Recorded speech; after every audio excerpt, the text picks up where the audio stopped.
Hello, नमस्कार. The MPSC classmate या YouTube चॅनलवर तुम्हा सर्वांचं परत एकदा स्वागत आहे. एकंदरीतच आपण MPSC डेली PYQ डोज या नावानं लेक्चर सिरीज आपण बघत आहोत आणि या लेक्चर सिरीजच्या माध्यमातून आयोगाने आतापर्यंत वेगवेगळ्या परीक्षेमध्ये जे काही प्रश्न विचारलेले आहेत त्या प्रश्नांचं सविस्तर विश्लेषण आपण या ठिकाणी करतो आहोत. एकंदरीतच पर डे पर सब्जेक्ट या पद्धतीने रोज 10 प्रश्न आपण या ठिकाणी डिस्कस करतो आहोत. ओके, सो या संदर्भाने आपण आपल्या टेलिग्राम चॅनलवर क्विज बॅच देखील सुरू केलेलं आहे. ते जे काही PYQs आहेत सब्जेक्टने आहेत आपण त्या ठिकाणी पोस्ट करतो आणि ते क्विज फॉर्ममध्ये पोस्ट करतो आहोत आणि त्या प्रश्नांचं सविस्तर विश्लेषण आपण यूट्यूबच्या माध्यमातून या ठिकाणी करतो आहोत. ओके, सो डे 66 या दिवशी राज्यशास्त्र या विषयाअंतर्गत प्रश्नांची जी काही 12वी सिरीज आपण त्या ठिकाणी पोस्ट केलेलं होतं त्या प्रश्नांचं सविस्तर विश्लेषण आपण या ठिकाणी करूयात. एकंदरीत कोणत्या प्रकारचे PYQs या ठिकाणी विचारलेले आहेत आणि हे जे काही PYQs आपण बघत आहोत ओके रोजच्या स्वरूपात हे येणाऱ्या राज्यसेवा पूर्वपरीक्षा असेल किंवा कंबाईन पूर्वपरीक्षा असेल त्या अनुषंगाने खूप महत्त्वाचं असणार आहे. कारण यामध्ये या PYQ सिरीजच्या माध्यमातून एक प्रकारे आपली जी काही रिव्हिजन आहे आणि with question paper okay with questions आयोगाचे जे काही प्रश्न आहेत त्या प्रश्नांना धरून आपली जी काही रिव्हिजन आहे ते होणार आहे. त्यासाठी हे खूप महत्त्वाचे सिरीज असणार आहे. ओके, सो सुरू करूयात. आता पहिला जो प्रश्न या ठिकाणी विचारण्यात आलेला आहे ते एकंदरीतच आणीबाणीच्या परिस्थितीमध्ये जे काही भारतीय राज्यघटनेने आपल्याला वेगवेगळ्या प्रकारचे जे मूलभूत हक्क प्रदान करण्यात आलेले आहे.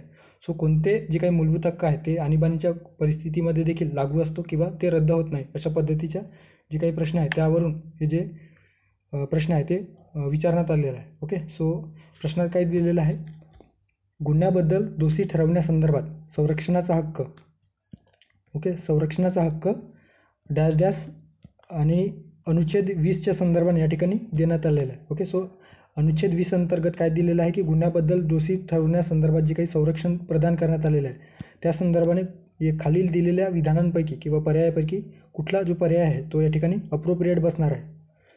फॉरेस्ट मुख्य परीक्षा 2019 मध्ये विचारण्यात आलेला प्रश्न आहे. ओके, पर्याय 1 दिलेला आहे, राष्ट्रीय आणीबाणीच्या काळात राष्ट्रपती हे जे काही अनुच्छेद 20 अंतर्गत अधिकार देण्यात आलेले आहे ते निलंबित करू शकतात काय. त्यानंतर दुसरा पर्याय दिलेला आहे, सर्व प्रकारच्या आणीबाणीच्या काळात राष्ट्रपती निलंबित करू शकतात. त्यानंतर तिसरा पर्याय दिलेला आहे, पूर्वसंमतीने कोणाच्या सर्वोच्च न्यायालयाच्या पूर्वसंमतीने राष्ट्रपती कोणत्याही वेळी निलंबित करू शकतात. आणि चौथा पर्याय दिलेला आहे, कोणत्याही परिस्थितीत ओके कोणत्याही परिस्थितीत हे जे काही मूलभूत अधिकार आहे 20 अंतर्गत देण्यात आलेले ते निलंबित होऊ शकत नाही किंवा रद्द होऊ शकत नाही. आता त्या अनुषंगाने जे काही आपण आणीबाणीचा जो काही प्रकरण अभ्यासतो तर त्यामध्ये जे काही अपवाद देण्यात आलेला आहे की आणीबाणीच्या परिस्थितीमध्ये कुठल्या प्रकारचे मूलभूत हक्क डावलल्या जाण्याची शक्यता जी आहे ती नाकारता येते किंवा एकंदरीतच त्या अधिकार जे आहेत मूलभूत अधिकार जे प्रदान करण्यात आलेले आहेत त्यामध्ये ते जे अधिकार आहेत ते कुठल्याही परिस्थितीमध्ये रद्द होणार नाही अशा पद्धतीची जी काही तरतूद आहे ते कलम 358 आणि कलम 359 मध्ये प्रदान करण्यात आलेलं आहे. ओके, आता कलम 358 मध्ये सुरुवातीला 44व्या घटना दुरुस्तीच्या आधी कलम 19 अंतर्गत जे काही अधिकार प्रदान करण्यात आलेले आहेत ज्यामध्ये 6 प्रकारचे मूलभूत अधिकार आपल्याला स्वातंत्र्य संदर्भात दिसून येतो. ओके, सो स्वातंत्र्याच्या अधिकाराअंतर्गत 6 प्रकारचे जे मूलभूत अधिकार देण्यात आलेले आहेत तर या मूलभूत अधिकारामध्ये एकंदरीतच वेगवेगळ्या प्रकारचे ज्याच्यामध्ये भाषण व अभिव्यक्ती स्वातंत्र्य, त्यानंतर निशस्त्र पद्धतीने एकत्र येण्याचे स्वातंत्र्य अशा पद्धतीचे जे वेगवेगळे स्वातंत्र्य आहे तर त्या संदर्भाने कलम 19 अंतर्गत जे काही स्वातंत्र्य प्रदान करण्यात आलेले होते ते राष्ट्रीय आणीबाणीच्या काळामध्ये ते रद्द करता येऊ शकत होते. ओके, सो राष्ट्रीय आणीबाणीच्या काळामध्ये ते रद्द करता येऊ शकत होते 44व्या घटना दुरुस्तीच्या आधी. ओके, जी काही 44व्या घटना दुरुस्ती होण्याच्या आधी कलम 19 अंतर्गत जे अधिकार देण्यात आलेले आहेत ते रद्द करता येऊ शकत होते. ज्या पद्धतीने इतर मूलभूत अधिकार आहेत ते रद्द करता येतात. मात्र 44व्या घटना दुरुस्तीनंतर जी 1978 मध्ये झालेली आहे सो या 44व्या घटना दुरुस्ती कायद्याने कलम 358 आणि कलम 359 मध्ये काही बदल करण्यात आले, त्याच्यामध्ये सुधारणा घडवून आणण्यात आलं. 358 मध्ये काही सुधारणा घडवून आणण्यात आलेल्या आहे. तर कलम 19 मधील जे काही 6 प्रकारचे मूलभूत अधिकार आपल्याला माहितच आहे की 6 प्रकारचे स्वातंत्र्याचे संदर्भाने अधिकार प्रदान करण्यात आलेला आहे. ओके, सो ते तेव्हाच निलंबित होऊ शकतात जेव्हा राष्ट्रीय आणीबाणी जी काही राष्ट्रीय आणीबाणी नॅशनल इमर्जन्सी जर युद्ध किंवा बाह्य आक्रमणाच्या कारणावर आधारावर घोषित झाली असेल तर. ओके. सो बाह्य आक्रमण किंवा युद्धजन्य परिस्थिती या कारणावर जर राष्ट्रीय आणीबाणी घोषित झालेली असेल, सो अशा वेळेस जी काही मूलभूत हक्क कलम 19 अंतर्गत प्रदान करण्यात आलेला आहे ते रद्द केला जाऊ शकतो. मात्र जर सशस्त्र बंडाळीच्या कारणाच्या आधारावर जर राष्ट्रीय आणीबाणी झालेली असेल तर ते जे काही कलम 19 अंतर्गत मूलभूत अधिकार रद्द करता येणार नाही अशा पद्धतीची जी काही तरतूद आहे ते या 44व्या घटना दुरुस्ती अंतर्गत करण्यात आलेलं आहे. ओके. खूप महत्त्वाचं पॉईंट आहे, लक्षात ठेवा. त्यानंतर सोबतच 359 मध्ये काय दिलेलं आहे तर कलम 20 आणि 21. आता या ठिकाणी जे प्रश्न विचारलेला आहे ते कलम 20 संदर्भात विचारलेला आहे. ओके. कलम 20 मध्ये काय दिलेलं आहे तर गुन्ह्यासाठी शिक्षा होण्याच्या संदर्भात संरक्षणाचा अधिकार. ओके. म्हणजे गुन्ह्याबद्दल दोषी ठरवण्यासंदर्भात जो काही संरक्षणाचा हक्क आहे त्या संदर्भाने कलम 20 मध्ये देण्यात आलेला आहे. आणि जगण्याचा किंवा वैयक्तिक स्वातंत्र्याचा अधिकार ज्याला आपण राईट टू लाईफ म्हणत असतो ते कलम 21 मध्ये किंवा कलम 21 अंतर्गत भारतीय संविधानाने आपल्याला जीविताचा हक्क प्रदान केलेला आहे. तर गुन्ह्यासाठी शिक्षा होण्यापासून संरक्षणाचा अधिकार कलम 20 अंतर्गत प्रदान करण्यात आलेला आहे. ओके. ज्याच्यामध्ये कलम 20 मध्ये आपल्याला दिलेलं आहे की एका गुन्ह्यासाठी एकदाच शिक्षा केली जाऊ शकतो अशा पद्धतीचे वेगवेगळे जी तरतूद आहे त्या संदर्भाने दिलेलं आहे. ओके. सो लक्षात ठेवा 359 कलमांतर्गत मूलभूत हक्कांच्या संदर्भात कलम 20 आणि 21 अंमलबजावणीसाठी न्यायालयात जाण्याचा अधिकार राष्ट्रपती कोणत्याही परिस्थितीमध्ये नाकारू शकत नाही किंवा निलंबित करू शकत नाही. अर्थात काय तर कुठल्याही पद्धतीची आणीबाणी लागू असेल, आयदर ती नॅशनल इमर्जन्सी असेल, फायनान्शियल इमर्जन्सी असेल की राष्ट्रपती राजवट असेल किंवा कुठल्याही पद्धतीची राष्ट्रीय आणीबाणी असेल, मग ते युद्धजन्य परिस्थितीच्या आधारावर असेल किंवा बाह्य आक्रमणाच्या कारणास्तव लागलेली असेल किंवा सशस्त्र बंडाळीच्या कारणास्तव लागलेली असेल. सो अशा कुठल्याही परिस्थितीमध्ये कलम 20 आणि 21 अंतर्गत जे काही मूलभूत अधिकार संविधानाने आपल्याला प्रदान केलेले आहे ते कधीच रद्द होणार नाही अशा पद्धतीची तरतूद या कलम 359 मध्ये प्रदान केलेलं आहे. ओके. त्यामुळे आता जर आपण प्रश्नाकडे आलं तर काय दिसून येतं तर राष्ट्रीय आणीबाणीच्या काळात राष्ट्रपती निलंबित करू शकतात. चुकीचं आहे. अनुच्छेद 20 अंतर्गत जे काही हक्क प्रदान करण्यात आलेले आहे ते कोणत्याही परिस्थितीमध्ये निलंबित करू शकत नाही. त्यामुळे पर्याय क्रमांक 1 चुकीचा आहे. त्यानंतर सर्व प्रकारच्या आणीबाणीच्या काळात राष्ट्रपती निलंबित करू शकतात, हे देखील चुकीचं आहे. सर्वोच्च न्यायालयाच्या पूर्वसंमतीने राष्ट्रपती कोणत्याही वेळी निलंबित करू शकतात, हे देखील चुकीचे असणार आहे. आणि पर्याय क्रमांक 4 कोणत्याही परिस्थितीत निलंबित करू शकत नाही, जे काही पर्याय दिलेले आहे ते योग्य पर्याय असणार आहे. ओके. सो पर्याय क्रमांक 4 या प्रश्नाचं योग्य आन्सर असणार आहे. ओके. पुढे जाऊयात. त्यानंतर पुढचा जो प्रश्न आहे तो एकंदरीतच संविधान सभा गठीत झालेली होती आणि संविधान सभेमध्ये जे काही वेगवेगळ्या समित्या होत्या त्या समित्या संदर्भात त्या ठिकाणी प्रश्न विचारण्यात आलेला आहे. ओके.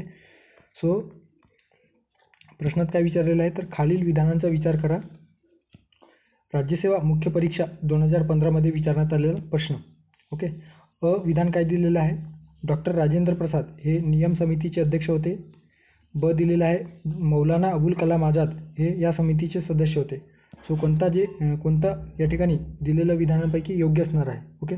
कोणता पर्याय किंवा कुठला विधान योग्य असणार आहे. आता कार्यपद्धतीच्या नियमांवरील जी काही समिती होती तर ते समिती डॉक्टर राजेंद्र प्रसाद यांच्या अध्यक्षतेखाली 10 डिसेंबर 1946ला गठीत करण्यात आलेले होते. ओके. आणि या समितीमध्ये जवळपास 15 सदस्य होते. ओके. आता 15 सदस्यांपैकी काही सदस्य या ठिकाणी दिलेले आहेत, लक्षात घ्या. Doctor Rajendra Prasad as a chairperson, त्यानंतर जगजीवन राम, शरदचंद्र बोस, अल्लादी कृष्णस्वामी अय्यर, बक्षी टेकचंद, रफी अहमद किडवाई, त्यानंतर आहे जी दुर्गाबाई देशमुख म्हणजे अर्थात दुर्गाबाई देशमुख, त्यानंतर एन गोपालस्वामी अयंगार, पुरुषोत्तम दास टंडन, के एम मुन्सी, बी पट्टाभी सीतारामय्या आणि के एम बारडोलोई अशा पद्धतीचे जे काही सदस्य आहेत ते या कार्यपद्धतीच्या नियम समितीवरील सदस्य होते. ओके. आता प्रश्नात आपण जर बघितलं तर काय दिसून येतं तर जे स्टेटमेंट दिलेलं आहे त्याच्यात राजेंद्र प्रसाद हे नियम समितीचे अध्यक्ष होते असं दिलेलं आहे. सो योग्य असणार आहे का तर ऑफकोर्स स्टेटमेंट या ठिकाणी योग्य आहे असं आपण म्हणू शकतो. मात्र विधान ब मध्ये काय दिलेलं आहे तर मौलाना अबुल कलाम आझाद हे या समितीचे सदस्य होते. तर या समितीचे सदस्य होते का तर आपण या ठिकाणी दिलेल्या सदस्यांपैकी आपण बघितलं तर या ठिकाणी आपल्याला ते सदस्य नव्हते अशा पद्धतीने दिसून येतो. ओके. सो त्यांचा समावेश या कार्यपद्धतीच्या नियमावरील जी काही समिती होती त्यामध्ये करण्यात आलेला नव्हता. त्यामुळे ब जे विधान आहे ते या ठिकाणी चुकीचे असणार आहे. त्यामुळे फक्त अ बरोबर. ओके, सो फक्त अ बरोबर असणारा पर्याय क्रमांक 2 या प्रश्नाचा योग्य पर्याय असणार आहे. पुढे जाऊयात. आता काही इतर समित्या जे 8 महत्त्वाची समिती आहेत, त्या 8 महत्त्वाच्या समित्यांमध्ये कोणकोणत्या समितीचे अध्यक्ष होते ते या ठिकाणी चार्टच्या स्वरूपात दिलेलं आहे. तुम्ही नक्की स्क्रीनशॉट घेऊन नंतर रीड करू शकता. त्यानंतरचा प्रश्न आहे भारतीय संविधान सभेच्या फाळणीपूर्वी. ओके, परत संविधान सभेच्या सदस्य संख्येच्या बाबतीत या ठिकाणी विचारण्यात आलेला आहे आणि ESO मुख्य परीक्षा 2022 मध्ये विचारण्यात आलेला प्रश्न. ओके, भारताच्या संविधान सभेत फाळणीपूर्वी खालीलपैकी कोण समाविष्ट होते अशा पद्धतीने या ठिकाणी प्रश्न विचारण्यात आलेला आहे. प्रांतिक विधानसभामधून 292 सदस्य, मुख्य आयुक्त असलेल्या प्रांतांमधून 4 सदस्य आणि रियासतींमधून 93 सदस्य. त्याच पद्धतीने या ठिकाणी दिलेलं आहे प्रांतिक विधानसभांमधून 294 सदस्य, मुख्य आयुक्त असलेल्या प्रांतांमधून 4 सदस्य आणि रियासतींमधून 91 सदस्य. ओके, सो फाळणीपूर्वी जे काही संविधान सभेमध्ये जी काही सदस्य संख्याबळ निश्चित करण्यात आलेली होती त्याच्यामध्ये कशा पद्धतीने ती संख्याबळ होती अशा पद्धतीने या ठिकाणी प्रश्न विचारण्यात आलेला आहे. ओके, कॅबिनेट मिशन प्लॅन अंतर्गत जे काही भारतीय संविधान तयार करण्यासाठी 1946 मध्ये जी संविधान सभा स्थापन करण्यात आलेली होती, तर त्या संविधान सभेमध्ये 389 सदस्य अपेक्षित होते. ओके, सो 389 सदस्य असणे या कॅबिनेट मिशन प्लॅन अंतर्गत तरतूद करण्यात आलेली होती. ओके, आता यापैकी 296 सदस्य ब्रिटिश भारताला इन द सेन्स ब्रिटिशांच्या जे काही वर्चस्व आहे, जे काही रियासत किंवा संस्थानिक वगळता ब्रिटिशांचा जो काही टेरिटोरियल आहे, तर त्या टेरिटोरियलमधून त्या क्षेत्रातून 296 जागा ब्रिटिश भारताला आणि 93 जागा राजवाड्यांना किंवा संस्थानिकांना देण्यात आलेले होते. ओके, आता 296 पैकी 292 सदस्य हे 11 राज्यपालांच्या प्रांतातून. ओके, आणि 4 जे होते ते मुख्य आयुक्तांच्या प्रांतातून असे 4 सदस्य. ओके, प्रत्येकी एक अशा पद्धतीने 4 सदस्य या मुख्य आयुक्तांच्या प्रांतातून निवडले जाणार होते. ओके, आता तेच या ठिकाणी दिलेलं आहे की प्रांतिक विधानसभातून 292 सदस्य होते का, तर ऑफकोर्स होते.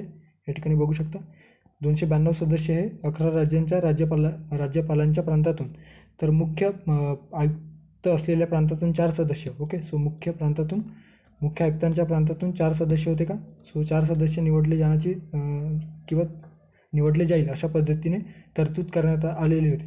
आणि रियासतींमधून अर्थात संस्थानिकांतून 93 जागा. ओके, अशा पद्धतीने या प्रश्नाचा योग्य पर्याय असणार आहे पर्याय क्रमांक 1. त्यानंतर फाळणीनंतर त्याच्यामध्ये जी काही संविधान सभा आहे त्या संविधान सभेच्या सदस्य संख्येमध्ये काही बदल करण्यात आलेला आहे. ओके, एकंदरीतच मुस्लिम लीगच्या सदस्यांनी पाकिस्तानमध्ये समाविष्ट होण्यासाठी जी काही वेगळ्या स्वतंत्र पाकिस्तानची मागणी केलेली होती आणि त्यानुसार कॅबिनेट मिशन प्लॅन अंतर्गत जी काही संविधान सभा आहे ती किंवा संविधान सभाचे जे काही सदस्य संख्या आहे त्याच्यामध्ये डिवायडेशन झालेलं आहे. ओके, त्याच्यामध्ये सुरुवातीला 389 सदस्य होते, ते फाळणीनंतर 299 वर आलेलं आहे. एकूण सदस्य संख्या फाळणीनंतर 299. त्यापैकी भारतीय प्रांताची अर्थात पूर्वी जी ब्रिटिश प्रांत होते त्यापैकी 296 होते, तर 296 वरून 229 सदस्य झालेले होते आणि राजवाड्यांकडून अर्थात संस्थानिकातून जे आधी 93 होते ते 70 करण्यात आले. सो ओके, अशा पद्धतीने जी काही सदस्य संख्या आहे त्याच्यामध्ये डिवायडेशन झाल्याचे दिसून येतं. सो या प्रश्नाचा योग्य पर्याय असणार आहे पर्याय क्रमांक 1. त्यानंतर पुढचा जो प्रश्न आहे तो पुढचा प्रश्न एकंदरीतच DPSP संदर्भाने अर्थात जी काही राज्य धोरणाची मार्गदर्शक तत्वे संदर्भाने या ठिकाणी प्रश्न विचारण्यात आलेला आहे. ओके, 42व्या घटनादुरुस्तीद्वारे खालीलपैकी कोणती निर्देशक तत्वे अर्थात मार्गदर्शक जी काही तत्वे आहेत ते मार्गदर्शक निर्देशक तत्वे जे आहेत ते कोणती तत्वे 42व्या घटनादुरुस्ती कायद्याने जोडण्यात आलेली आहे अशा पद्धतीने ESO मुख्य परीक्षा 2022 मध्ये म्हणजे अलीकडे विचारण्यात आलेला प्रश्न आहे. ओके, समान न्याय आणि मोफत कायदेशीर मदत. त्यानंतर ब दिलेला आहे उद्योगांच्या व्यवस्थापनात कामगारांचा सहभाग. क दिलेला आहे पर्यावरण, वन आणि वन्यजीवांचे संरक्षण. ड दिलेला आहे कुटीर उद्योगांना प्रोत्साहन. ओके, सो जे काही DPSP आहे ओके राज्य धोरणाची मार्गदर्शक तत्वे, ते मूळ मार्गदर्शक तत्वांमध्ये कोणते तरतूद होत्या किंवा कुठल्या प्रकारचे तरतुदींचा समावेश होता आणि त्याच्यानंतर संविधानामध्ये बदल करून किंवा घटनादुरुस्तीच्या अंतर्गत कोणत्या नवीन तरतुदींचा समावेश करण्यात आलेला आहे त्या संदर्भाने आपल्याला सविस्तर माहिती असणे गरजेचं आहे. ओके. सो या ठिकाणी जी काही नवीन मार्गदर्शक तत्त्वे आहेत, जे की मूळ मार्गदर्शक तत्त्वांव्यतिरिक्त नव्याने समाविष्ट करण्यात आलेलं होतं. त्यापैकी 42व्या घटनादुरुस्तीच्या कायद्याने जी 1976 मध्ये झालेली होती, तर 4 नवीन मार्गदर्शक तत्त्वांचा समावेश या ठिकाणी करण्यात आलेला आहे. कोणते 4 मार्गदर्शक तत्त्वे आहेत? सो मुलांच्या निरोगी विकासाच्या संधी ची सुरक्षता प्रदान करणे, कलम 39 अंतर्गत. ओके. सो मुलांच्या निरोगी विकासाच्या जे काही सुरक्षिततेच्या संदर्भाने संधी प्रदान करणे हे कलम 39 अंतर्गत प्रदान करण्यात आलेलं होतं. समान न्यायाला प्रोत्साहन देण्यासाठी व गरिबांना मोफत कायदेशीर सहाय्य देण्यासाठी समान न्याय व मोफत कायदेशीर सहाय्य ही जी काही तरतूद आहे ती कलम 39 मध्ये करण्यात आलेलं होतं. हे देखील 42व्या घटनादुरुस्ती कायद्याने करण्यात आलेलं आहे. त्यानंतर उद्योगांच्या व्यवस्थापनामध्ये कामगारांचा सहभाग सुरक्षित करण्याच्या उद्दिष्टाने पावले उचलण्याची जी काही तरतूद आहे ती कलम 43 मध्ये करण्यात आलेलं होतं. आणि चौथा दिलेला आहे पर्यावरणाचे संरक्षण व सुधारणा करणे तसेच वन्य व वन्यजीवाचे रक्षण करणे, कलम 48 मध्ये करण्यात आलेलं होतं. ओके. सो असे 4 जे काही तरतुदी आहेत त्याच्या 4 जे काही तत्व आहेत त्यांचा समावेश या 42व्या घटनादुरुस्ती अंतर्गत करण्यात आलेला आहे. ओके. कोणकोणत्या आहेत? मुलांच्या निरोगी विकासाच्या संधी सुरक्षितता प्रदान करणे किंवा विकासाच्या जे काही निरोगी विकासाच्या जे काही सुरक्षित आहे ते या ठिकाणी प्रदान करण्यासंदर्भात कलम 39 मध्ये कलम 39A मध्ये काय दिलेलं आहे तर समान न्याय व गरिबांना समान न्याय व मोफत कायदेशीर सहाय्यासाठी मदत करणे, कलम 39A मध्ये. त्यानंतर आहे उद्योगांच्या व्यवस्थापनात कामगारांचा सहभाग सुनिश्चित करणे, कलम 43 मध्ये. आणि पर्यावरणाचे रक्षण व संवर्धनासाठी सोबतच वन्य व वन्यजीवांचे रक्षण करणे, कलम 48A मध्ये करण्यात आलेलं होतं. ओके. आता तेच या ठिकाणी आपल्याला प्रश्नात विचारलेलं आहे की 42व्या घटनादुरुस्ती अंतर्गत कोणते जी काही निर्देशक तत्व आहे ती जोडले गेलेली होते. सो समान न्याय आणि मोफत कायदेशीर मदत आहे का? ऑफकोर्स आहे. कलम 39A. ओके. 39A अंतर्गत या तरतुदीचा समावेश करण्यात आलेला आहे. उद्योगांच्या व्यवस्थापनात कामगारांचा सहभाग. ओके. कोणत्या कलमांतर्गत केलेला आहे तर 43A अंतर्गत. सो 43A किंवा 43 अंतर्गत या उद्योगांच्या व्यवस्थापनात कामगारांचा सहभाग. त्यानंतर पर्यावरण व वन व वन्यजीवांचे संरक्षण परत याचा देखील समावेश या ठिकाणी करण्यात आलेला आहे. 48A अंतर्गत नव्याने समाविष्ट केलेला आहे. मात्र कुटीर उद्योगांना प्रोत्साहन हे जे काही तरतूद आहे ते मूळ जी काही राज्य धोरणाची मार्गदर्शक तत्वे आहे त्याच्यामध्ये समाविष्ट होतं. त्यामुळे जे पर्याय आहे ते या ठिकाणी या घटनादुरुस्ती अंतर्गत समाविष्ट केलेले आपल्याला दिसून येत नाही. ओके. त्यामुळे योग्य पर्याय असणारा किंवा ब आणि क. सो ब क विधान योग्य असणारा पर्याय कुठला आहे तर पर्याय क्रमांक 3 या प्रश्नाचं योग्य असणार आहे. फक्त ब क योग्य आहे असं आपण म्हणू शकतो. ओके. त्यानंतर 1978 मध्ये 44व्या घटनादुरुस्तीनुसार एक नवीन जे काही मार्गदर्शक तत्व आहे ते जोडले गेले, ज्याच्यामध्ये राज्याला उत्पन्न, स्थिती, सुविधा व संधीमधील विषमता कमी करण्यासंदर्भात ही तरतूद होती. ओके. म्हणजे एकंदरीतच आर्थिक विषमतेची संदर्भात जी काही तरतूद आहे ती या कलम 38 अंतर्गत 44व्या घटनादुरुस्तीनुसार नव्याने ॲड करण्यात आलेलं आहे. त्यानंतर 2002 मध्ये 86व्या घटनादुरुस्तीनुसार कलम 45 मध्ये जी काही 45 या कलमामध्ये जी काही तरतूद होती त्याच्यामध्ये बदल करून काही बदल करण्यात आले आणि त्यानुसार राज्याने सर्व मुलांचे वय 6 वर्ष पूर्ण होईपर्यंत बालपणाची काळजी घेणे व शिक्षण देणे अशा पद्धतीची तरतूद या ठिकाणी कलम 45 अंतर्गत करण्यात आलेला आहे. त्यानंतर परत 2011 मध्ये 97व्या घटनादुरुस्ती कायद्याने सहकारी संस्थांशी संबंधित नवीन मार्गदर्शक तत्वांची तत्वाची भर पडलेली आहे आणि या अंतर्गत कलम 43 ब. ओके. सो कलम 43 ब मध्ये नव्याने तरतूद करण्यात आली, ज्याच्यामध्ये सहकारी संस्थांसंदर्भात आपल्याला जी काही तरतूद आहे ते केल्याचे आपल्याला दिसून येतो आहे. ओके. सो अशा पद्धतीने पर्याय क्रमांक 3 या प्रश्नाचं योग्य पर्याय असणार आहे. त्यानंतर पुढचा प्रश्न एकंदरीतच राष्ट्रपती शासन संदर्भात या ठिकाणी प्रश्न विचारलेला आहे. ओके. राष्ट्रपती राजवट ज्याला आपण मराठीमध्ये म्हणत असतो. कोणत्या संविधान संशोधन अधिनियमानुसार संसद एखाद्या राज्यामध्ये 1 वर्षापेक्षा अधिक काळासाठी राष्ट्रपती राजवट अर्थात जे काही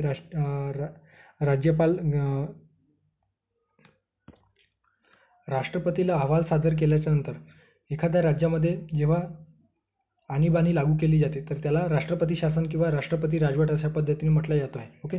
आणि कलम 356 नुसार कलम 356 किंवा कलम 365 अंतर्गत हे जे काही 2 प्रकारे अशा पद्धतीचे आणीबाणी लागू केले जाऊ शकते. ओके. सो लक्षात घ्या, ती काही राष्ट्रपती राजवट आहे ती राष्ट्रपती राजवट केव्हा लागू केली जाऊ शकते तर 2 कलमे यासाठी दिलेलं आहे, 356 आणि 365.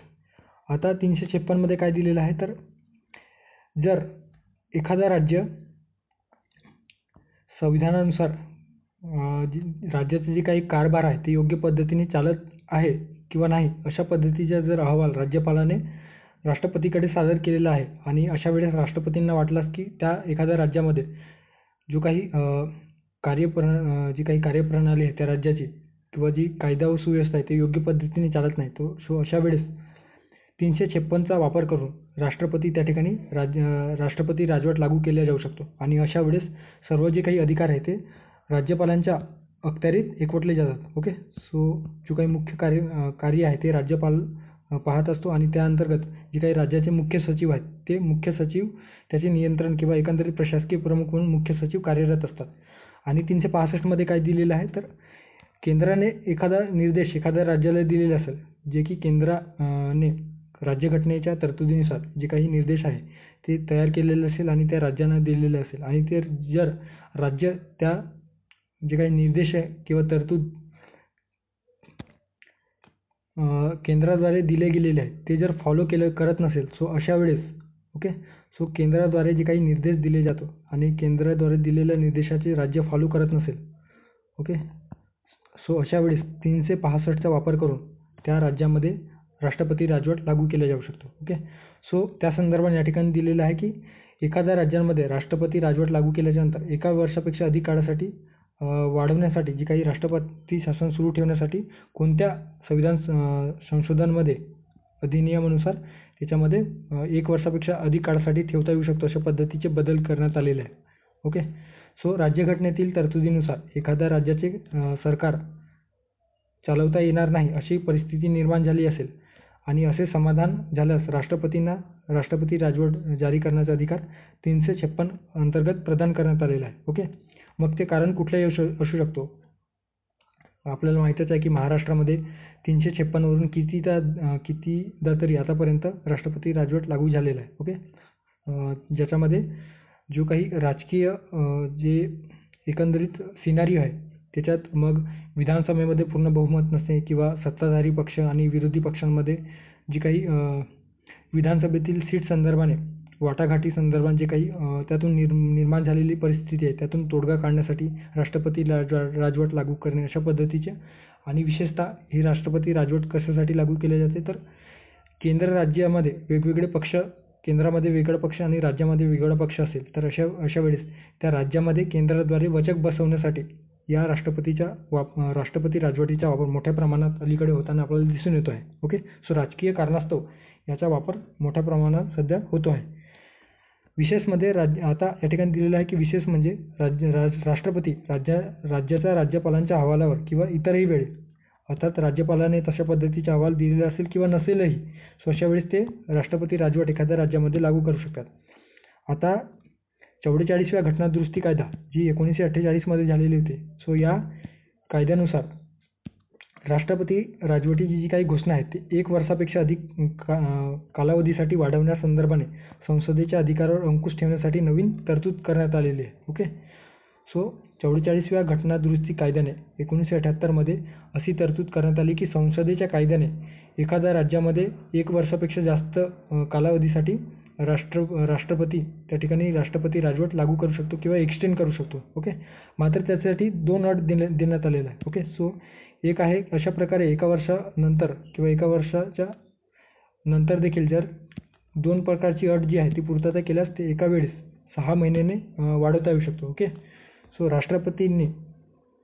राष्ट्रपतींची अशी खात्री झालेली आहे की राष्ट्रीय आणीबाणी घोषणा,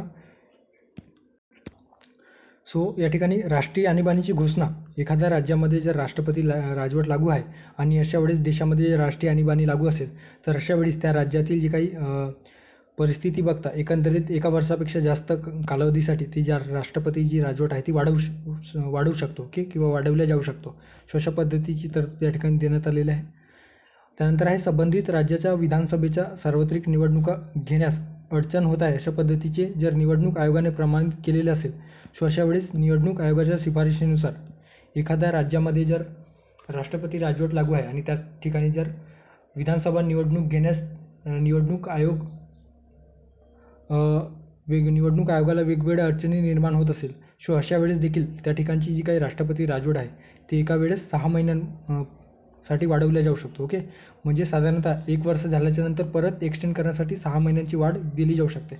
अशा पद्धतीने कलम 356 मध्ये जी काही राष्ट्रपती राजवट लागू केली जाते त्या संदर्भाने राज्यघटनेच्या या कलमामध्ये 44व्या घटना दुरुस्ती 1978 मध्ये काही बदल करण्यात आलेला आहे. ओके, सो या ठिकाणी या प्रश्नाचा योग्य पर्याय असणार आहे पर्याय क्रमांक 1, 44व्या घटना दुरुस्ती कायदा किंवा 44वी संविधान संशोधन अधिनियम 1978 नुसार हे बदल केलेला आहे. ओके, सो ही जी काही अट आहे ते लक्षात ठेवा. कोणत्या 2 अटीनुसार ते एका वर्षापेक्षा जास्त कालावधीसाठी वाढवल्या जाऊ शकतो. सो पर्याय क्रमांक 1 या प्रश्नाचं योग्य उत्तर असणार आहे. पुढे जाऊया. त्यानंतर आहे पुढचा प्रश्न एकंदरीतच राज्यपालासंदर्भाने या ठिकाणी प्रश्न विचारण्यात आलेला आहे. योग्य कथन किंवा कथने ओळखा. ESO मुख्य परीक्षा 2017 मध्ये विचारण्यात आलेला प्रश्न. अविधान दिलेलं आहे. राज्यपाल महाधिवक्ताची नियुक्ती करतात. ब. राज्यपाल राज्य लोकसेवा आयोगाची अध्यक्षाची नियुक्ती करतात. क. उच्च न्यायालयाचे न्यायाधीशांची नियुक्ती राज्यपाल करतात. सो कोणता पर्याय किंवा कुठला पर्याय या ठिकाणी किंवा कुठलं विधान या ठिकाणी योग्य असणार आहे? फक्त अ आणि ब, फक्त अ आणि क, वरीलपैकी सर्व योग्य. आता राज्यपालासंदर्भात आपल्याला काय दिसून येतं तर राज्यघटनेच्या भाग 6 मध्ये कलम 153 ते 167 या कलमांतर्गत राज्य कार्यकारिणीची जी काही तरतूद आहे ते करण्यात आलेली आहे. ओके, ज्याच्यामध्ये राज्यपाल, मुख्यमंत्री, मंत्रिमंडळ आणि राज्याचे महाधिवक्ता यांची तरतूद किंवा यांचा समावेश या राज्य कार्यकारिणीमध्ये होतो आहे. कलम 153 मध्ये काय ठरवण्यात आलेलं आहे तर प्रत्येक राज्यामध्ये एक राज्यपाल असेल अशा पद्धतीची जी तरतूद आहे ती मूळ राज्यघटनेमध्ये होती. ओके, मात्र त्याच्यामध्ये जी काही संविधान दुरुस्ती 1956च्या संविधान दुरुस्ती कायद्यानुसार 7वी जी काही संविधान दुरुस्ती झालेली होती त्यामध्ये एकापेक्षा अधिक राज्यांसाठी म्हणजे एक किंवा त्यापेक्षा अधिक राज्यांसाठी एक राज्यपाल नियुक्त केला जाऊ शकतो अशा पद्धतीची तरतूद जी आहे ती या कलम 153 मध्ये करण्यात आलेली आहे. ओके, आता राज्यपालासंदर्भात काय दिसून येतो तर राज्यपालाला एखाद्या राज्याचा महाधिवक्ता नेमण्याची तरतूद आहे का तर ऑफकोर्स आहे. तो एखाद्या राज्याची महाधिवक्त्याची नेमणूक करू शकतो, त्याचे मानधन ठरवतो आणि राज्यपालाच्या मर्जीने महाधिवक्ता पद धारण करत असतात. ओके, त्यानंतर आहे तो अर्थात कोण तर राज्यपाल राज्य निवडणूक आयुक्ताची नेमणूक करतो. त्याच्या सेवेच्या अटी व पदाचा कार्यकाळ निश्चित करत असतो. मात्र राज्य निवडणूक आयुक्तांना उच्च न्यायालयाचे न्यायाधीश म्हणून अशाच पद्धतीने व तत्सम आधारावर हटवता येतो. ओके, ज्या पद्धतीने उच्च न्यायालयाच्या न्यायाधीशांना हटवता येतो. ओके, त्याच पद्धतीने राज्य निवडणूक आयुक्तांची जी काही आयुक्तांना हटवता येतं किंवा त्यांना पदावरून दूर करता येऊ शकतो. ओके, अर्थात कोण करत असेल हे तर राष्ट्रपती. ओके, सो नियुक्त राज्यपाल करतो. ओके, राज्य निवडणूक आयुक्तांना नियुक्त कोण करत असतो? आयुक्त किंवा सदस्यांना तर राज्यपाल करत असतो. मात्र त्यांना पदावरून दूर करण्याचा जो अधिकार आहे तो राष्ट्रपतींकडे देण्यात आलेला आहे. ओके, सो हे देखील लक्षात ठेवा. त्यानंतर आहे राज्य लोकसेवा आयोगाचे जे काही अध्यक्ष व सदस्य आहेत यांची नेमणूक राज्यपाल करत असतात. मात्र त्यांना फक्त राष्ट्रपतीच हटवू शकतात. ओके, तर राज्यपाल हटवू शकत नाही. सो हे देखील लक्षात ठेवू शकता. त्यानंतर पुढचा जे स्टेटमेंट दिलेलं आहे की विधान दिलेलं आहे संबंधित राज्याच्या राज्यपालासंदर्भात उच्च न्यायालयाच्या न्यायाधीशांची नियुक्ती करताना राष्ट्रपतींकडून सल्ला घेतला जाऊ शकतो. ओके, सो या ठिकाणी जी काही स्टेटमेंट दिलेलं आहे त्याच्यावरून आपण काय म्हणू शकतो तर राष्ट्रपती उच्च न्यायालयाच्या न्यायाधीशाची नियुक्ती करत असतात आणि एखाद्या उच्च न्यायालयाच्या न्यायाधीशाची नियुक्ती करताना त्या राज्यातील राज्यपालांचा जो काही सल्ला आहे ते एकंदरीत राष्ट्रपती घेऊ शकतात किंवा त्या नियुक्ती संदर्भाने सल्ला घेतला जातो अशा पद्धतीने दिलेलं आहे.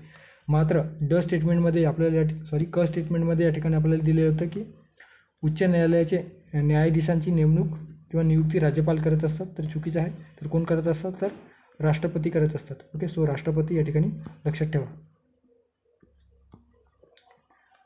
त्यामुळे क जे स्टेटमेंट आहे ते चुकीचं असणार आहे. ओके, आता क स्टेटमेंट चुकीचं असल्या कारणानं पर्याय क्रमांक 3 आणि पर्याय क्रमांक 4 एलिमिनेट होतो आहे. आता या ठिकाणी दिलेलं आहे की राज्याच्या महाधिवक्त्याची नियुक्ती कोण करत असतात, तर राज्यपाल करत असतात का? बरोबर आहे. राज्यपाल राज्य लोकसेवा आयोगाच्या अध्यक्षाची नियुक्ती करतात, हे देखील बरोबर आहे. मात्र राज्य लोकसेवा आयोगाच्या अध्यक्षांना पदावरून कोण काढू शकतात, तर राष्ट्रपती काढू शकतात. कारण ज्या पद्धतीने उच्च न्यायालयाच्या न्यायाधीशांवर पदभ्रष्टतेसंदर्भाने जी काही महाभियोगाची जी प्रक्रिया आहे ते आणून राष्ट्रपती त्यांना दूर करत असतात, त्याच पद्धतीने राज्यपालाला जरी राज्य लोकसेवा आयोगाच्या अध्यक्षाची किंवा सदस्याची नियुक्ती करण्याचा अधिकार असला तरी मात्र त्या आयोगाच्या अध्यक्षाला ते हटवू शकत नाही. त्यामुळे हे देखील लक्षात ठेवा. सो ब स्टेटमेंट या ठिकाणी योग्य आहे, मात्र क जे स्टेटमेंट आहे ते चुकीचं असणार आहे. सो पर्याय क्रमांक 2 फक्त अ आणि ब या प्रश्नाचा योग्य पर्याय असणार आहे. ओके, आणि परत या ठिकाणी दिलेलं आहे की राज्यपाल हे संबंधित राज्याच्या उच्च न्यायालयाशी सल्लामसलत करून जिल्हा न्यायाधीशांची नियुक्ती करतात. ओके, सो लक्षात ठेवा, राज्यपाल हे जिल्हा न्यायाधीशांची नियुक्ती करत असतात. जिल्हा न्यायाधीश म्हणजे काय, तर जे जिल्हा व सत्र न्यायाधीश आपण म्हणत असतो. ओके, सो त्या न्यायालयामध्ये कार्य करणाऱ्या न्यायाधीशांची नियुक्ती राज्यपाल करीत असतात. सो पर्याय क्रमांक 2 या प्रश्नाचा योग्य पर्याय असणार आहे. त्यानंतर पुढचा प्रश्न एकंदरीत महाधिवक्ता संदर्भाने या ठिकाणी प्रश्न विचारण्यात आलेला आहे. ओके, महाधिवक्ता यांच्या बाबतीत खालीलपैकी कोणते विधान बरोबर नाही, अशा पद्धतीने PSI पूर्वपरीक्षा 2016 मध्ये विचारण्यात आलेला प्रश्न आहे. कलम 165 नुसार राज्याच्या महाधिवक्ता पदाची तरतूद केली आहे.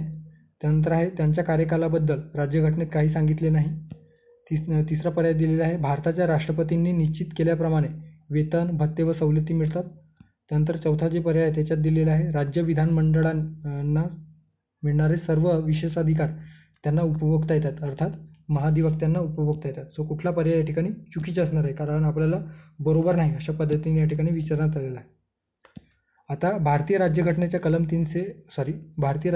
कलम 165 नुसार राज्यांची महाधिवक्ता या पदाची तरतूद केलेली आहे आणि ते आपल्या देशातील जे काही वेगवेगळे राज्य आहेत तर ते राज्यातील विधी अधिकारी म्हणून कार्य करत असतात. ओके, सो ते सर्वोच्च विधी अधिकारी म्हणून कार्य करत असतात. ज्या पद्धतीने केंद्रामध्ये महान्यायवादी हे केंद्र सरकारचा सर्वोच्च विधी अधिकारी असतो, त्याच पद्धतीने राज्यामध्ये सर्वोच्च विधी अधिकारी कोण असतो, तर महाधिवक्ता असतो. ओके, आता या ठिकाणी कलम 165 महाधिवक्ता संदर्भात दिलेला आहे.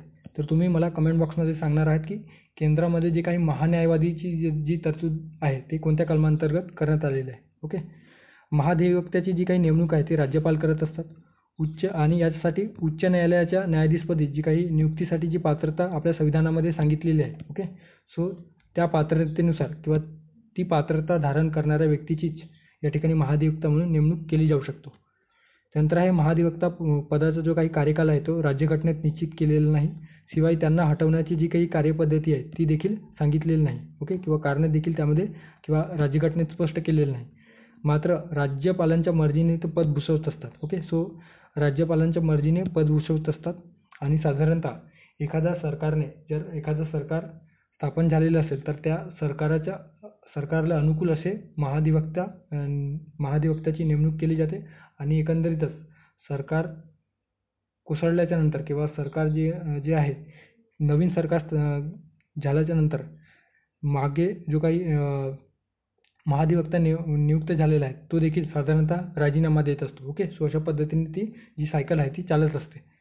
महाधिवक्त्याचे मानधन राज्यघटनेने निश्चित केलेले नाही. ओके, राज्यपाल ठरवतील तेवढे मानधन व भत्ते किंवा इतर सेवासवलती किंवा सवलती या महाधिवक्त्यांना मिळत असतो. ओके, कोण ठरवत असतात, तर राज्यपाल ठरवत असतात. राज्य विधिमंडळाच्या सदस्यांना सर्व विशेषाधिकार जे प्राप्त होत असतात त्या या महाधिवक्त्याला देखील प्राप्त होतात. ओके, सो राज्य विधिमंडळाच्या सदस्याला सर्व विशेषाधिकार व सवलती त्याला मिळत असतात. ओके, सो अशा पद्धतीने या ठिकाणी दिलेलं आहे. आता प्रश्नाकडे आलं तर प्रश्नामध्ये आपल्याला बरोबर नाही अशा पद्धतीने दिलेलं होतं. पर्याय काय दिलेला आहे, कलम 165 नुसार राज्याच्या महाधिवक्ता पदाची तरतूद केलेली आहे का? बरोबर आहे. त्यांच्या कार्यकालाबाबत राज्यघटनेत नमूद केलेले नाही किंवा सांगितलेले नाही, हे देखील बरोबर आहे. भारताच्या राष्ट्रपतींनी निश्चित केल्याप्रमाणे वेतन, भत्ते व निश्चित सवलती मिळत असतात का? चुकीचं आहे. तर कोण करत असतो, तर राज्यपाल ओके. राज्यपाल ज्या पद्धतीने त्यांचे वेतन, भत्ते व सवलती ठरविल त्या पद्धतीने त्यांना मानधन व वेतन भत्ते मिळत असतात. ओके. त्यामुळे या ठिकाणी तिसरं जे आहे ते चुकीचं असणार आहे. राज्य विधिमंडळ सदस्यांना मिळणारे सर्व विशेषाधिकार त्यांना उपभोगता येतो का, तर हे देखील बरोबर असणार आहे. ओके. त्यामुळे आपल्याला चुकीचं विचारलेलं होतं आणि चुकीचा असणारा पर्याय क्रमांक 3 या ठिकाणी योग्य असणार आहे. सो अशा पद्धतीने महाधिवक्ता संदर्भात या ठिकाणी प्रश्न विचारण्यात आलेला होता. ओके. त्यानंतर पुढचा प्रश्न. आता नेक्स्ट क्वेश्चनमध्ये काय विचारलेलं आहे, तर खालील कोणते विधान बरोबर आहे अशा पद्धतीने ESO मुख्य परीक्षा 2018 मध्ये विचारण्यात आलेला प्रश्न आणि खालील काही पर्याय दिलेले आहेत. तर त्या पर्यायापैकी कोणता पर्याय या ठिकाणी योग्य असणार आहे. ओके. लोकसभेत नव्हे तर केवळ राज्यसभेचेच नामनिर्देशित सदस्य असू शकतात. अच्छा, एक गोष्ट लक्षात ठेवा या ठिकाणी, जे काही हे प्रश्न आहेत ते 2019 मध्ये आरक्षणासंदर्भात जे काही SC STचा जो आरक्षण आहे त्या संदर्भाने 10 वर्षासाठी एक्सटेंड करण्यासाठी 104वी घटना दुरुस्ती, ओके, 104th अमेंडमेंट कायदा दुरुस्ती कायदा 2019 मध्ये तयार करण्यात आला किंवा एकंदरीतच 2019 मध्ये हे कायदा आणण्यात आला आणि यानुसार जे काही अनुसूचित जाती आणि अनुसूचित जमातींचे जे काही आरक्षण आहे ते परत लोकसभेमध्ये आणि राज्याच्या विधानसभेमध्ये 10 वर्षासाठी एक्सटेंड करण्यात आले. At the same time Anglo Indian जमातीच्या लोकांसाठी जे काही लोकसभेमध्ये 2 जागा राखीव होत्या, जे राष्ट्रपती नियुक्त असे किंवा राष्ट्रपतीद्वारे नामनिर्देशित होत असे किंवा विधानसभेमध्ये त्यासाठी एक जागाची तरतूद होती, ते आरक्षण विधेयकामध्ये ते रद्द करण्यात आलेलं आहे. ओके. एकंदरीतच जर आपण अलीकडे 2024च्या कंटेक्स्टमध्ये जर विचारला तर राष्ट्रीय स्तरावर जी काही लोकसभा आहे त्या लोकसभेमध्ये कुठल्याही प्रकारचे नामनिर्देशित सदस्य नसतात, तर सर्व जे प्रतिनिधी आहेत ते निवडून आलेले असतात किंवा निर्वाचित असतात आणि राज्यामध्ये जी विधानसभा आहे ते आधी राज्यपाल नियुक्त एक अँग्लो इंडियन जमातीचा जो काही सदस्य आहे तो नियुक्त असते. ओके. सो अशा पद्धतीने या ठिकाणी दिलेलं आहे. आता पर्याय काय दिलेला आहे, तर लोकसभेत नव्हे तर केवळ राज्यसभेतच नामनिर्देशित सदस्य असू शकतात. त्यानंतर अँग्लो इंडियन जमातीचे प्रतिनिधी राज्यसभेत नामनिर्देशित करण्याबाबतची घटनात्मक तरतूद आहे. त्यानंतर आहे नामनिर्देशित सदस्यांची केंद्रीय मंत्री म्हणून नेमणूक करण्यास घटनात्मक अडथळा नाही. त्यानंतर आहे नामनिर्देशित सदस्य राष्ट्रपती, उपराष्ट्रपती यांच्या निवडणुकीत मतदान करू शकतो.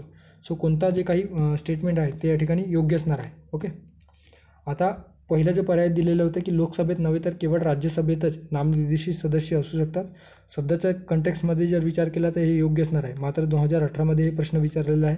सो त्यावेळेस हे जे काही पर्याय आहे ते चुकीचं होतं, कारण त्यावेळेस अँग्लो इंडियन जमातीचे जे काही किंवा या समुदायाचे 2 सदस्यांची नियुक्ती किंवा नामनिर्देशन राष्ट्रपती लोकसभेत करत असे. ओके. त्यामुळे त्यानुसार आपण जर विचार केला तर हे जे काही स्टेटमेंट आहे ते चुकीचं आहे.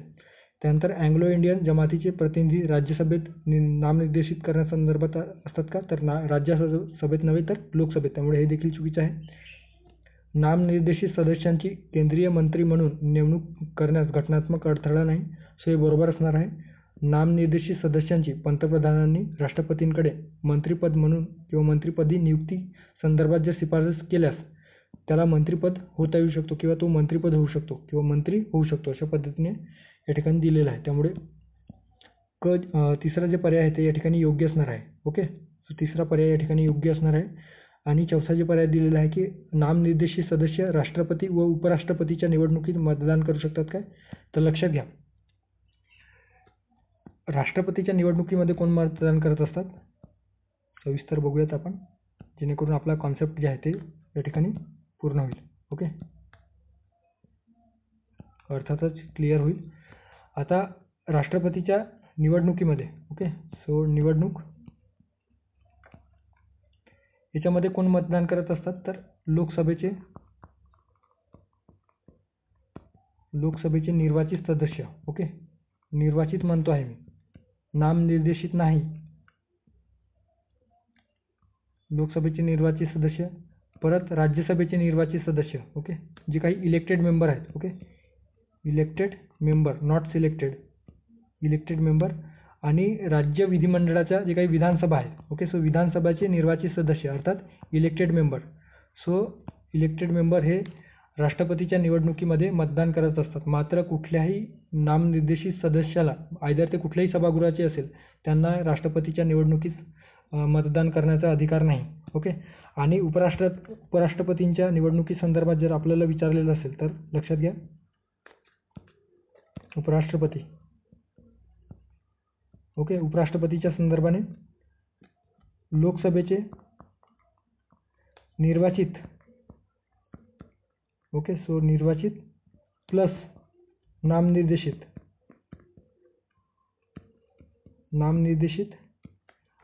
राज्यसभेचे निर्वाचित प्लस नामनिर्देशित. सध्या लोकसभेमध्येच नामनिर्देशित आहेतच नाहीत, सो याचा प्रश्नच उरत नाही. मात्र राज्यसभेचे निर्वाचित प्लस नामनिर्देशित.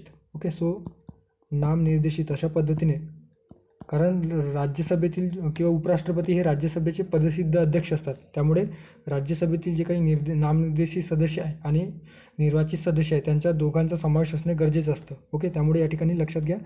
आता यात दिलेलं आहे की नामनिर्देशित सदस्य राष्ट्रपती व उपराष्ट्रपती यांच्या निवडणुकीत मतदान करतात काय, तर ते फक्त उपराष्ट्रपतीच्या निवडणुकीत मतदान करतात. मात्र राष्ट्रपतीच्या निवडणुकीत त्यांना मतदानाचा अधिकार नसतो. त्यामुळे पर्याय क्रमांक 4 देखील या ठिकाणी चुकीचा असणार आहे. ओके. त्यामुळे पर्याय क्रमांक 3 या ठिकाणी योग्य पर्याय आहे असं आपण म्हणू शकतो. ओके. राज्यसभेची जास्तीत जास्त संख्याबळ जर विचारात घेतलं तर 250 आहे. त्या 250 पैकी 238 हे वेगवेगळ्या राज्यातून जे काही प्रतिनिधी आहेत वेगवेगळ्या राज्यांचे, सो असे 238 सदस्य निर्वाचित केले जातात. तर केंद्रशासित प्रदेश आणि राज्यामधून 238, तर 12 जे सदस्य आहेत ते 12 सदस्य राष्ट्रपती निर्वाचित असतात. ओके. राष्ट्रपती नामनिर्देशित असतात, ज्यामध्ये जी काही विशेष क्षेत्रामध्ये कार्य किंवा कर्तृत्व गाजवणाऱ्या अशा व्यक्तींची किंवा नागरिकांची या ठिकाणी राष्ट्रपतीद्वारे राज्यसभेवर नामनिर्देशन केले जाऊ शकतं. ओके. या इमेजमध्ये बघू शकता, क्रीडा घडामोडी संदर्भात किंवा क्रीडा किंवा कला क्षेत्रामध्ये जे काही निपुण असणाऱ्या व्यक्तींची राज्यसभा सदस्य म्हणून नामनिर्देशित केलेलं आहे. ओके. अलीकडे आपण 2024 मध्ये बघतो आहोत की सुधा मूर्ती यांना राज्यसभेचे नॉमिनेटेड मेंबरमधून राष्ट्रपतींनी नियुक्त केलेलं आहे. ओके. लोकसभेचे जास्तीत जास्त संख्याबळ 552 आहे. ओके. सुरुवातीला म्हणजे 2019 आधी 552 या ठिकाणी विचार केलेला आहे. त्यापैकी 530 सदस्य राज्यांचे प्रतिनिधी, 20 सदस्य हे केंद्रशासित प्रदेशांमधून आलेले प्रतिनिधी, तर 2 सदस्य अँग्लो इंडियन समुदायातून राष्ट्रपतीद्वारे नामनिर्देशित केले जात होते. मात्र भारतीय राज्यघटनेच्या 104 या घटनादुरुस्तीनुसार किंवा या घटनादुरुस्ती कायद्यानुसार अँग्लो इंडियन लोकांसाठी लोकसभा व राज्यातील विधानसभांच्या जागांचे जे काही आरक्षण आहे ते रद्द करण्यात आलेलं आहे. त्यामुळे फक्त आता 550 सदस्य आपण लोकसभेमध्ये आहेत असं आपण म्हणू शकतो. ओके. सो हे देखील लक्षात ठेवा. भारतातील राष्ट्रपती व उपराष्ट्रपती या दोन्हींच्या निवडणुकांमध्ये केवळ संसदेच्या दोन्ही सभागृहांचे निवडून आलेले सदस्य भाग घेऊ शकतात. ओके. सो या ठिकाणी दोन्हींच्या निवडणुकीमध्ये म्हटलं गेलेलं आहे, म्हणजे राष्ट्रपती आणि उपराष्ट्रपतीमध्ये तर निवडून आलेले सदस्य हे दोन्हींच्या निवडणुकीमध्ये भाग घेऊ शकतात. तर नामनिर्देशित सदस्य फक्त उपराष्ट्रपतींच्या निवडणुकीमध्ये भाग घेत असतात. ओके. सो त्यामुळे हे देखील स्टेटमेंट व्यवस्थित लक्षात ठेवा. आणि नामनिर्देशित सदस्यांना जे काही नॉमिनेटेड मेंबर आहेत त्यांना पंतप्रधानांनी जर राष्ट्रपतींकडे शिफारस केली की या नॉमिनेटेड मेंबरला मंत्रिपद द्यायचं आहे, तर अशा वेळेस त्या नॉमिनेटेड मेंबरला मंत्रिपद मिळू शकतो. ओके. सो हे देखील लक्षात ठेवू शकता. सो अशा पद्धतीने पर्याय क्रमांक 3 नामनिर्देशित सदस्यांची केंद्रीय मंत्री म्हणून नेमणूक करण्यास घटनात्मक अडथळा नाही, हे बरोबर असणार आहे. ओके. त्यानंतर पुढचा प्रश्न बघूयात. आता या ठिकाणी जे प्रश्न विचारण्यात आलेला आहे एकंदरीत 2014च्या राज्यसेवा पूर्व परीक्षेमध्ये विचारण्यात आलेला प्रश्न. लोकसभेमध्ये पारित न झालेले परंतु राज्यसभेत प्रलंबित असलेले विधेयक लोकसभा विसर्जित झाल्यास व्यपगत होतो. व्यपगत म्हणजे काय, तर रद्द होते. सदने अर्थात काय, तर लोकसभा व राज्यसभा दोन्ही सदन मिळून जे काही सदने स्थगित झाल्यास संसदेतील प्रलंबित विधेयक व्यपगत होतात. सो कोणता पर्याय या ठिकाणी योग्य असणार आहे. ओके. सो पर्याय दिलेले आहेत फक्त अ, ब दोन्ही चूक, अ आणि ब दोन्ही बरोबर, फक्त ब. आता जे भारतीय संविधानामध्ये संसदेमध्ये एखादा जे काही कायदा आहे किंवा एखादा बिल आहे तो कशा पद्धतीने पारित केला जाऊ शकतो आणि कुठल्या वेळी ते बरखास्त किंवा रद्द केला जाऊ शकतो त्या संदर्भात जी काही तरतूद दिलेली आहे ते आपल्याला बाय हार्ट असणे गरजेचं आहे. ओके. आता या ठिकाणी व्यपगत होणारे म्हणजे काय, तर एखादा विधेयक कोणत्या सभागृहाने मांडलेलं आहे आणि त्यानुसार जर ते सभागृह बरखास्त झालेलं असेल, अर्थात लोकसभा बरखास्त झालेलं असेल, तर कोणत्या परिस्थितीमध्ये ते विधेयक आहे ते रद्द केलं जाऊ शकतो किंवा बरखास्त होऊ शकतो किंवा संपुष्टात येऊ शकतो त्या संदर्भाने या ठिकाणी तरतूद दिलेलं आहे. ओके. आता हे जे काही तरतूद दिलेलं आहे त्याच्यामध्ये विधेयक रद्द होऊ शकतो त्या संदर्भात दिलेलं आहे. विधेयक रद्द किंवा विधेयक कोणत्या परिस्थितीमध्ये रद्द न होणारे या ठिकाणी दिलेलं आहे किंवा व्यपगत न होणारे लोकसभेत उगम पावलेले आणि कनिष्ठ सभागृहात प्रलंबित राहिलेले विधेयक सभागृह बरखास्त झाल्याने संपुष्टात आल्याचे मानले जाते. ओके. अर्थात जे काही एखादा विधेयक आहे तो लोकसभेमध्ये इनिशिएट झालेला असेल, लोकसभेमध्ये प्रथम मांडले गेलेले असेल आणि त्या ठिकाणी जर प्रलंबित असेल आणि वरच्या सभागृहाकडे अर्थात राज्यसभेकडे गेलेला नसेल आणि अशा वेळेस जर सभागृह बरखास्त झालेलं असेल, ओके, सभागृह म्हणतो आहे, ओके, लोकसभा जर बरखास्त झालेलं असेल, डिझॉल्व्ह झालेलं असेल, बरखास्त याचा अर्थ असं नव्हे की जे काही अधिवेशन सुरू आहे ते अधिवेशन संपल्याच्या नंतर पुढच्या अधिवेशनामध्ये ते जे काही विधेयक आहे ते बरखास्त होईल, तर ते नव्हे, तर लोकसभा जी स्थापन झालेलं असते, जे सरकार आहे ते सरकार जर बरखास्त झालेलं असेल, सो अशा वेळेस ते जे काही विधेयक आहे ते देखील ते विधेयक संपुष्टात येत असतो. ओके. त्यानंतर आहे जे विधेयक राज्यसभेने मंजूर केले आहे परंतु लोकसभेत प्रलंबित आहे ते ही कनिष्ठ सभागृह बरखास्त झाल्यानंतर संपुष्टात येते. ओके. सो लक्षात घ्या, एखादा विधेयक राज्यसभेने मंजूर केलेलं आहे परंतु लोकसभेमध्ये प्रलंबित आहेत, मात्र ते जे काही विधेयक आहे ते जे काही सभागृह आहे ते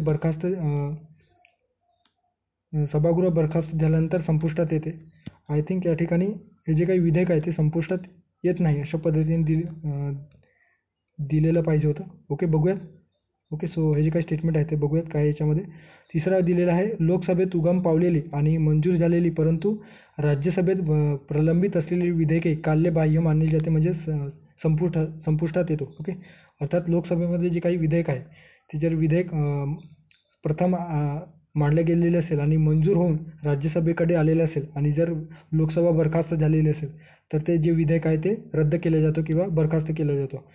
आणि चौथं दिलेलं आहे जे विधेयक राज्यसभेत मंजूर होते आणि ते लोकसभेत दुरुस्ती करून परत केले जाते आणि नंतर राज्यसभेची मंजुरी मिळत नाही, सो ते कनिष्ठ सभागृह बरखास्त करण्याच्या तारखेस संपुष्टात असल्याचे मानले जाते. ओके.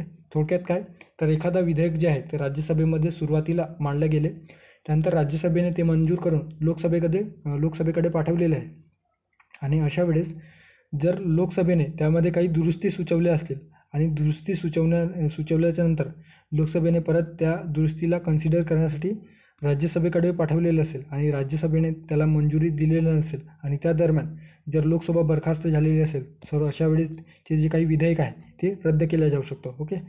सो यावरून आपल्याला काय दिसून येतं, तर यामुळे हे जे काही विधेयक आहेत ते रद्द होत असतात. ओके. आता तेच या ठिकाणी प्रश्नात दिलेलं आहे, तर लक्षात घ्या, लोकसभेमध्ये पारित न झालेले, ओके, परंतु राज्यसभेत प्रलंबित असलेले जे काही विधेयक आहेत ते लोकसभा विसर्जित झाल्याच्या नंतर किंवा बरखास्त झाल्यानंतर व्यपगत होते का, तर चुकीचं आहे. लोकसभेमध्ये अद्याप देखील ते पारित न झालेले आहे परंतु राज्यसभेमध्ये ते प्रलंबित आहेत, म्हणजे राज्यसभेमध्ये ते मांडले गेलेले आहेत आणि ते राज्यसभेमध्ये प्रलंबित आहेत. सो असे जे विधेयक आहेत ते रद्द होत नाही, त्यामुळे जे विधान आहे ते चुकीचं आहे. आणि संज्ञा स्थगित झाल्यास संसदेतील प्रलंबित विधेयक व्यपगत होतात का, तर चुकीचं आहे. संज्ञा अर्थात फक्त लोकसभा विसर्जित होत असतो, तर राज्यसभा हे कायमस्वरूपी सभागृह आहे, त्यामुळे कुठलाही विधेयक जर राज्यसभेमध्ये मांडलं गेलेलं असेल आधी आणि राज्यसभेकडे प्रलंबित असेल, सो अशा वेळेस किंवा राज्यसभा आणि लोकसभा या दोन्हींनी ते विधेयकाला संमती दिलेली असेल आणि राष्ट्रपतींकडे स्वाक्षरीसाठी गेलेलं असेल तर अशा वेळेस ते विधेयक रद्द होत नाही. ओके. त्यामुळे या ठिकाणी हे देखील दोन्ही चुकीचं असणार आहे. ओके. सो दोन्ही विधान या ठिकाणी चुकीचं आहे, त्यामुळे आणि दोन्ही विधान चुकीचं आहे असं आपण म्हणू शकतो. ओके. लेक्चर फार लेंदी झालेलं आहे, तुम्ही 1.5च्या स्पीडनं या लेक्चरला बघू शकता. ओके. त्यानंतर व्यपगत न होणारे, एकंदरीत आपण पूर्ण डिटेल या ठिकाणी डिस्कस करतो आहोत जेणेकरून येणाऱ्या परीक्षेसाठी एक रिव्हिजन व्हावा हाच उद्देश ठेवून आपण जी काही सिरीज सुरू केलेली आहे, त्यामुळे हे व्हिडिओ लेंदी झाले तरी चालेल, तुम्ही 1.5च्या स्पीडनं बघितलं तर लवकर कंप्लीट होईल. आता वेपघात म्हणजे रद्द न होणारे काय, तर राज्यसभेत प्रलंबित असलेलं पण लोकसभेत मंजूर न झालेलं विधेयक रद्द होत नाही. ओके, जे की मध्ये दिलेलं होतं की ते रद्द होतं. ओके, सो या ठिकाणी ते रद्द होत नाही. ज्या विधेयकांना दोन्ही सभागृहांनी मंजुरी दिलेली आहे पण राष्ट्रपतींची मंजुरी प्रलंबित आहे, ते विधेयक रद्द होत नाही. जर राष्ट्रपतींनी लोकसभा बरखास्त करण्यापूर्वी संयुक्त बैठक घेण्याची जी अधिसूचना आहे ती दिलेली असेल, सो अशा वेळेस देखील राष्ट्रपतीने दिलेल्या या अधिसूचनेनुसार जर संयुक्त बैठक घेण्याची जी तरतूद आहे ती करण्यात आलेली आहे, मात्र संयुक्त बैठक घेण्यात आलेली नाही असं जरी असेल तरी लोकसभा बरखास्त झाल्याच्या नंतर ते जे काही विधेयक आहे ते बरखास्त किंवा रद्द होत नाही. ओके, सो लक्षात ठेवा, हे विधेयक दोन्ही सभागृहांनी मंजूर केले पण राष्ट्रपतींनी राज्यसभेच्या पुनर्विचारार्थ परत केले आहे, अशा वेळेस ते जे काही विधेयक आहे ते रद्द होत नाही. आणि प्रलंबित बिले व सर्व प्रलंबित जे काही आश्वासने आहेत, जी शासकीय आश्वासने समितीने तपासून पाहिली पाहिजेत अशा पद्धतीची जी तरतूद आहे. ओके, सो या ठिकाणी जी काही प्रलंबित बिले आहेत किंवा प्रलंबित जे काही गव्हर्नमेंटने जी निर्णय घेतलेले आहेत ते निर्णय जर राष्ट्रपतींकडे ते तपासून पाहिले पाहिजे अशा पद्धतीची जी राष्ट्रपतींनी जर त्यावर शिफारस केलेली असेल तर ते जी काही बिले आहेत किंवा निर्णय आहेत, घेतलेले निर्णय या ठिकाणी आश्वासने दिलेले आहेत, सो ते रद्द होत नाही. ओके, सो हे देखील स्टेटमेंट लक्षात ठेवू शकता. ओके, सो या ठिकाणी जे दुसरा विधान दिलेलं आहे त्याच्यामध्ये मला संदिग्ध वाटतो. बरं, मी सांगतो तुम्हाला कमेंट बॉक्समध्ये, या व्हिडिओ लेक्चरच्या कमेंट बॉक्समध्ये मी या स्टेटमेंटविषयी पिन करून ठेवेन. ओके, सो या प्रश्नाचा योग्य पर्याय असणार आहे पर्याय क्रमांक 2, अ आणि ब दोन्ही चूक. आता या लेक्चरमधील शेवटचा प्रश्न असणार आहे आणि सर्वोच्च न्यायालयाचा जे काही प्रारंभिक अधिकार क्षेत्र आहे त्या संदर्भाने या ठिकाणी प्रश्न विचारण्यात आलेला आहे. ओके, सो केंद्र आणि घटक राज्य यांच्यातील वाद सोडवण्याचा सर्वोच्च न्यायालयाचे अधिकार त्याच्या खालील कोणत्या अधिकार क्षेत्रात येतो. ओके, सो जो काही केंद्र व राज्य यांच्यातील जो काही वाद आहे तो वाद सोडवण्याचा जो काही अधिकार आहे तो कोणत्या अधिकार क्षेत्रांतर्गत येतो, अशा पद्धतीचा जे प्रश्न आहे ते टॅक्स असिस्टंट मुख्य परीक्षा 2022 मध्ये विचारण्यात आलेला आहे. सल्लाविषयक अधिकार क्षेत्र, अपिलाचे अधिकार क्षेत्र, रिट याचिका अधिकार क्षेत्र की प्रारंभिक अधिकार क्षेत्र. ओके, आता मूळ अधिकार क्षेत्र ज्याला प्रारंभिक अधिकार क्षेत्र देखील म्हटलं जात आहे. ओके, सो लक्षात ठेवा, प्रारंभिक अधिकार क्षेत्र. सो प्रारंभिक अधिकार क्षेत्रामध्ये कोणत्या तरतुदींचा समावेश होतो, तर भारतीय राज्यघटनेच्या कलम 131, ओके, अनुच्छेद 131 मध्ये सर्वोच्च न्यायालयाचे मूळ अधिकार क्षेत्र किंवा प्रारंभिक अधिकार क्षेत्र दिलेले आहे. याच्यामध्ये सर्वोच्च न्यायालय भारतीय महासंघाच्या अर्थात जे काही फेडरेशन आहे त्या फेडरेशनमधील जे काही युनिट्समधील वादांवर, युनिट्समधील म्हणजे काय तर राज्य व केंद्र संदर्भात जे काही वाद आहे त्या वादांवर निर्णय देत असतो. आणि अधिक विस्तृतपणे कोणताही वाद ज्याच्यामध्ये केंद्र एक किंवा अधिक घटक राज्यांमधील जर वाद असेल तर त्याच्यावर निर्णय देत असतो. केंद्र आणि एका बाजूला कोणतेही राज्य किंवा राज्ये आणि दुसऱ्या बाजूला एक किंवा अधिक राज्य यांच्यातील जर वाद असेल तर त्या संदर्भाने सर्वोच्च न्यायालय निर्णय देत असतो. आणि हे जे काही अधिकार क्षेत्र आहे ते त्यांच्या मूळ अधिकार क्षेत्रामध्ये येत असतो. त्यानंतर 2 किंवा अधिक राज्यांच्या दरम्यान जर वाद असेल तर अशा संघीय वादांमध्ये ते निर्णय आपले जे काही अधिकार क्षेत्र आहे त्यानुसार ते वाद सोडवण्यासाठी ते जे काही निर्णय आहे ते देत असतात. ओके, सर्वोच्च न्यायालयाला या अधिकार क्षेत्रामुळे अनन्य साधारण महत्त्व प्राप्त झालेलं आहे. आणि इतर न्यायालय अशा पद्धतीच्या या निर्णयावर कुठलाही निर्णय देत नाही. ओके, डायरेक्ट आपण कुठल्याही दुय्यम न्यायालयाकडे जाऊ शकत नाही. मात्र जर अशा केंद्र राज्य संबंधाच्या संदर्भाने जे काही वाद उद्भवलेले असतात त्या संदर्भाने आपण डायरेक्ट सर्वोच्च न्यायालयामध्ये जाऊ शकतो. ओके, इतर वेळी ते अपिलाद्वारे त्यामध्ये जाता येत नाही. ओके, अपिलाद्वारे म्हणजे काय तर पहिले आधी आपण राज्य संदर्भाने उच्च न्यायालयामध्ये अपील दाखल करणार, त्यानंतर केंद्र, अशा पद्धतीने अपिला संदर्भात आपण ते डायरेक्ट सर्वोच्च न्यायालयाकडे आपण जाऊ शकत नाही. तर आपण डायरेक्ट थेट या प्रारंभिक न्यायालय अधिकार क्षेत्राचा वापर करून निर्णय किंवा याचिका दाखल करू शकतो. ओके, सो या ठिकाणी या योग्य पर्याय असणार आहे पर्याय क्रमांक 4, प्रारंभिक अधिकार क्षेत्र. ओके, अशा पद्धतीने 10 प्रश्न आयोगाने आतापर्यंत विचारलेले होते जे की आपल्या क्विज बॅचमध्ये आपण पोस्ट केलेले आहे. त्या संदर्भाने या ठिकाणी हे जे काही माहिती दिलेली आहे ते बघू शकता. आपण जे PYQ डिस्कस केलेले आहे ते आपण या क्विज बॅचमध्ये डेली PYQज आणि MCQ क्विज बॅच लॉन्च केलेले आहे त्याच्यामध्ये आपण पोस्ट करतो आहोत. सध्या याची फीस 120 आहे आणि त्यामध्ये जे काही एक्सप्लेनेशन आहे ते एक्सप्लेनेशन आपण सविस्तर एक्सप्लेनेशन त्या ठिकाणी प्रोव्हाइड करतो. सो तुम्हाला एनरोल करायचे असेल तर या टेलिग्राम चॅनलवर सविस्तर इन्फॉर्मेशन दिलेलं आहे. सो थांबूया त्या ठिकाणी, भेटूया पुढच्या व्हिडिओमध्ये. थँक्यू, धन्यवाद.